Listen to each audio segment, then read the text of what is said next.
Bem-vindos todos vocês ao Globo News Painel Notário. Tem uma musiquinha nova. É a primeira vez que eu estou ouvindo depois que eu volto das férias. Gostei. Tomara que vocês tenham gostado também.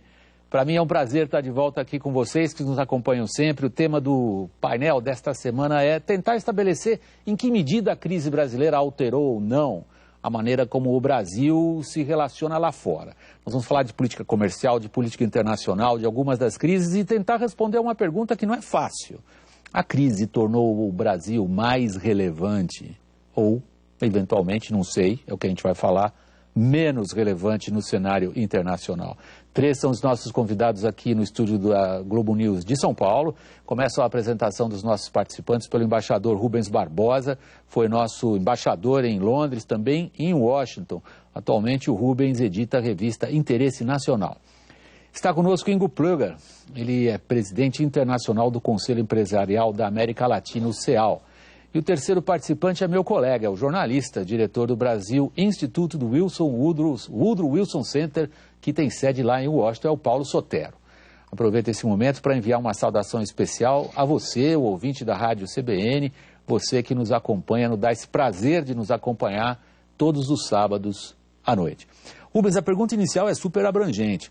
Às vezes eu gosto de começar o painel com uma pergunta um pouco mais focada, mas eu vou deixar essa pergunta abrangente no ar.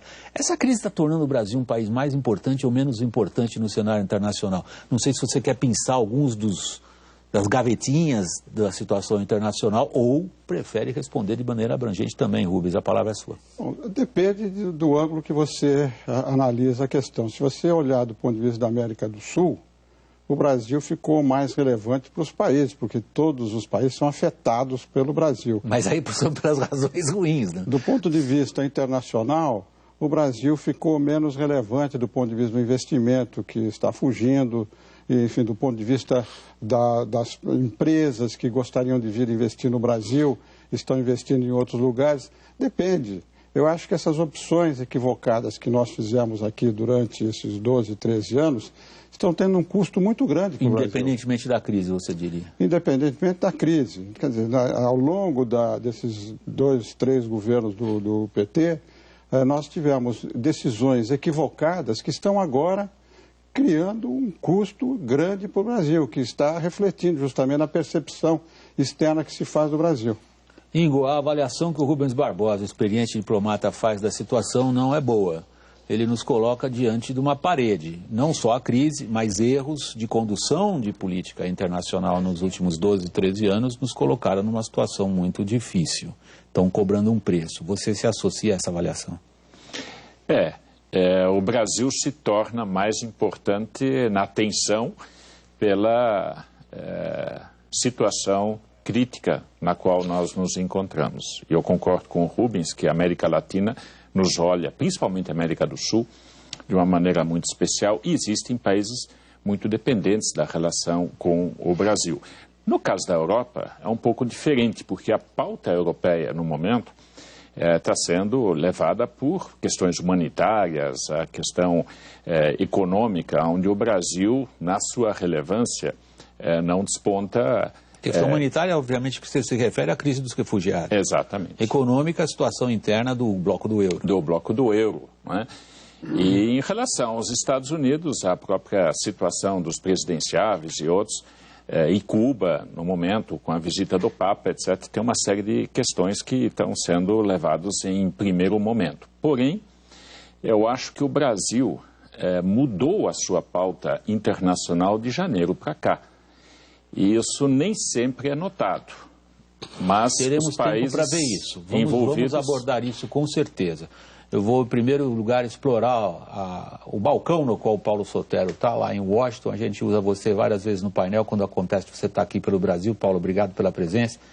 E você, como eu, uma época na minha vida, você passou muitos anos escrevendo para o público brasileiro como é que o público lá fora nos vê.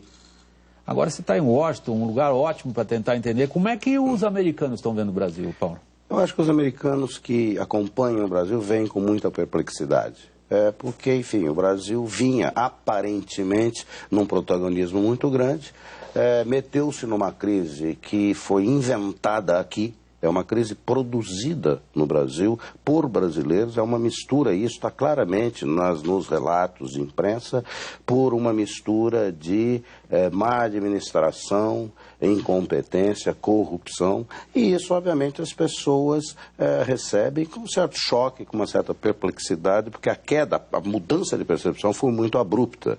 Agora, sobretudo depois de uma eleição presidencial que renovou o mandato de uma líder que é hoje percebida como o centro do problema, ou parte do problema. Então isso dá certamente... Agora, as pessoas que conhecem o Brasil também sabem que parte das nossas aflições hoje são geradas por algo positivo, que é a capacidade que esse país tem de se olhar no espelho e vendo e verificando que houve aqui coisas, ilegalidades cometidas aqui contra o interesse nacional em forma de corrupção, um assalto a uma empresa pública, toda essa questão ligada à Lava Jato. Eu acho que eu ouço isso, e hoje mesmo tive uma conferência telefônica sobre isso. Há uma admiração até pela forma como a sociedade brasileira está reagindo e apoiando investigações. Então, essa questão da institucionalidade da democracia no Brasil é algo que chama atenção, e há uma certa, eu diria até uma certa torcida para que continue assim. Desculpa, Paulo, vamos fazer o seguinte: você e o Ingo começaram uma avaliação da nossa situação internacional em função da crise, e ambos terminaram dizendo, porém, há uma resposta que merece ser vista. A resposta que merece ser vista eu vou deixar um pouquinho para depois, didaticamente separar agora e tentar ver nesses vários escaninhos, nessas várias gavetas, Rubens, o que é mais preocupante em termos da crise a crise e os seus reflexos no posicionamento internacional do Brasil. Seria, eventualmente, isto que na semana passada se registrou com preocupação, pela primeira vez nos últimos 8 anos, o fluxo de capitais é maior para fora dos países emergentes do que na direção dos países emergentes, ou isso não seria um grande problema para o Brasil? Não, eu acho que isso é um problema sério para o Brasil, mas a gente tem que colocar isso dentro de um contexto. Quer dizer, a gente tem a questão, já que estamos discutindo a área externa, você tem a questão do comércio exterior brasileiro. As importações e exportações estão despencando. 30% pela última balança, o saldo da balança comercial é artificial. O comércio exterior brasileiro quadruplicou nos últimos 12, 13 anos, o que é uma coisa muito positiva. Agora, a razão desse aumento gigantesco não foram políticas públicas que apoiaram o comércio exterior. Foi o aumento do preço das commodities, foi o dinamismo do comércio internacional. Fatores externos. Fatores externos. Agora você tem o comércio exterior internacional estagnado a 2,5%. O crescimento das economias, mundial, 2,5% abaixo do crescimento do produto.